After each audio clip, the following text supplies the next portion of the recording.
Ruger makes 47 different versions of the 10/22. Walk into any gun store and you'll see them lined up. Stainless, blued, laminate stocks, synthetic stocks, threaded barrels, bull barrels, takedowns, carbines. The sales guy will tell you they're all great. He's lying. Most of them are a complete waste of your money. There are exactly 3 versions of the 10/22 that are actually worth buying, and if you pick wrong, you're either going to spend a fortune fixing it or you're going to have a safe queen that never gets shot. Let me show you which ones matter and why all the others are just marketing. Here's what Ruger doesn't tell you. The 10/22 platform is brilliant. The aftermarket support is unmatched, but the factory rifles have massive quality variation depending on which model you buy. Ruger uses different barrel manufacturers, different trigger assemblies, different bolt finishes, and different quality control standards across their product line. 2 rifles that look similar can perform completely differently because Ruger is cutting costs in places you can't see. And here's the really dirty secret. Ruger knows that most buyers are going to upgrade their 10/22 anyway, so they deliberately cheap out on the base models because they make more money when you buy aftermarket parts. It's the printer and ink business model applied to firearms. Let's start with the only 3 models worth buying. Number 1 is the Ruger 10/22 Carbine. Not the special editions, not the fancy wood stocks, the basic blued steel barrel, hardwood stock, 18.5-inch barrel carbine. This is the model that's been in production since 1964 with minimal changes. Here's why it matters. This carbine uses Ruger's standard contour barrel, which has the best balance of accuracy and reliability for a factory gun. It's not a heavy barrel, so it heats up faster, but it's thick enough that you'll get acceptable accuracy out to 75 yards with decent ammo. More importantly, this model has gone through 60 years of production refinement. The tooling is paid off. The process is dialed in. You're getting a rifle that Ruger can make in their sleep. That means better quality control. The carbine also has a real advantage that nobody talks about: the barrel band. People think barrel bands hurt accuracy, and on precision rifles they do. But on a 10/22, that barrel band actually dampens vibration and reduces point of impact shift when the barrel heats up. The free-floated barrels on the fancy models walk their groups as they heat up. The carbine stays more consistent. Is the carbine the most accurate 10/22 Ruger makes? No, but it's the most reliable. It's the easiest to upgrade if you want to later, and it holds its value better than any other model. You can buy a used carbine from the 1980s for the same price as a new one because they last forever and everyone wants them. Number 2 is the Ruger 10/22 competition model.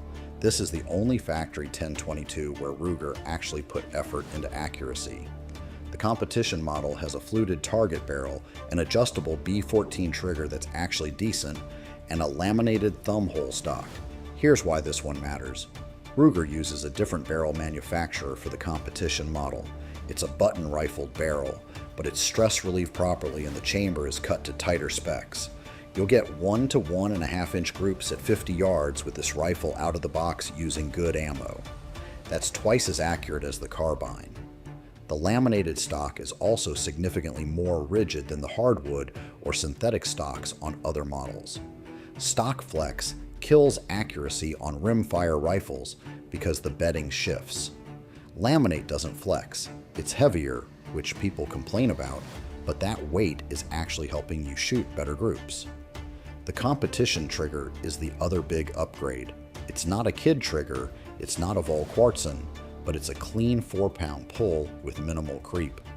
That's good enough that you don't need to immediately replace it, which saves you $200. Here's the test. If you're planning to shoot past 50 yards, if you care about precision, or if you're going to compete in rimfire matches, the competition model is the only factory 10/22 that won't embarrass you.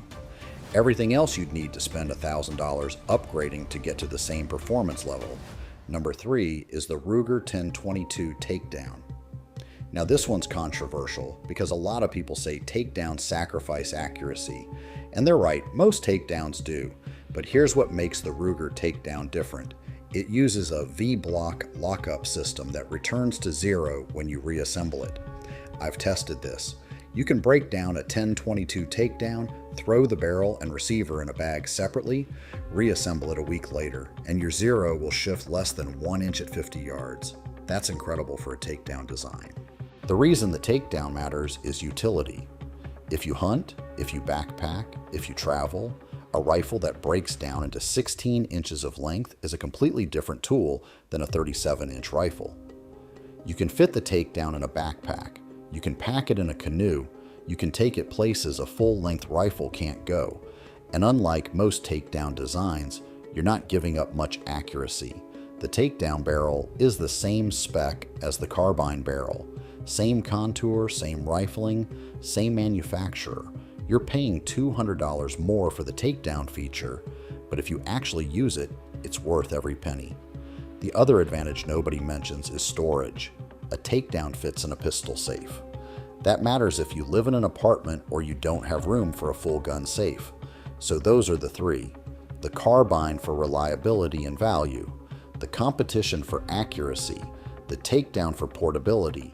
Everything else Ruger makes is either a cosmetic variation of these three, or it's a compromised design that's worse than the base models. Let me prove it. The Ruger 10-22 Target models with the heavy barrels.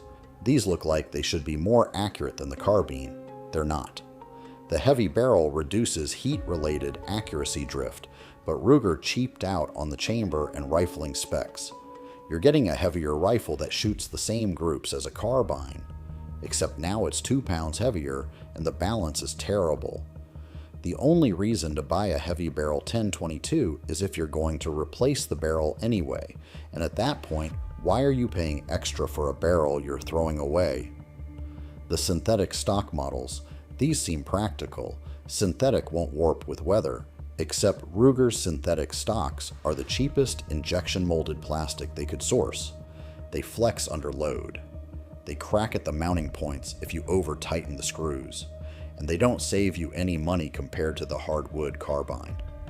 If you want a synthetic stock, buy a Carbine and put a Magpul X 22 stock on it for $90.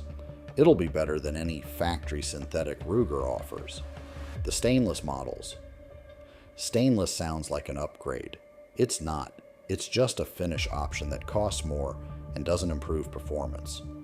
The blued barrels are just as rust resistant if you maintain them, and the bluing actually helps with glare reduction. Stainless looks cool, but you're paying $50 to $100 for looks. The threaded barrel models for suppressors. This one makes me angry because Ruger charges you extra for threads. Threads cost them $5 to cut. You can take any 10-22 to a gunsmith and have the barrel threaded for $40. Or you can pay Ruger an extra $75 for the same thing. It's pure profit for them. Here's what you need to understand.